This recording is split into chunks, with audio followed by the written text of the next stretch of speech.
আজ তারিখ হচ্ছে 23 ডিসেম্বর 2023, সঙ্গে শনিবার। তো চলুন জেনে নিই আজকের খবর। উৎসবের মুখে হাসি, খাবার ব্যবসায়ীদের মুখে অনেকখানি কমল বাণিজ্যিক গ্যাসের দাম। উৎসবের মরশুমে কমল বাণিজ্যিক গ্যাসের দাম।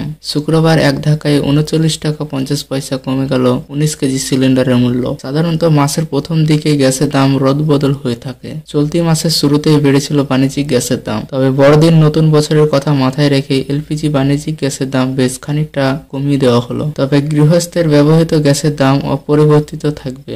রাষ্ট্রায়ত্ত পেট্রোলিয়াম সংস্থাগুলোর তরফে জানানো হয়েছে, শুক্রবার থেকে কমানো হলো বাণিজ্যিক গ্যাসের দাম।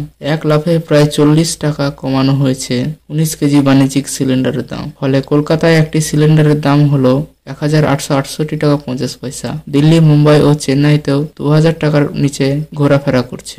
গ্যাসের দাম কমার ফলে দোকানে বিক্রি হওয়া খাবারের দামও কমতে পারে বলেই অনুমান। উৎসবের মরশুমে খাবার বিক্রেতাদের মুখে হাসি ফোটাবে এই সিদ্ধান্ত। 5 রাজ্যের বিধানসভা নির্বাচন মিটতেই বাণিজ্যিক গ্যাসের দাম বেড়েছিল।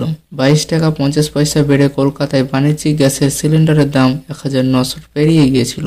ওয়াকিবহাল মহল আগেই আশঙ্কা করেছিল যে 5 রাজ্যের ভোট মিটলে রান্নার গ্যাসের দাম বাড়তে পারে। তবে নজিরবিহীনভাবে মাসের শেষ দিকে রদবদল করা হলো।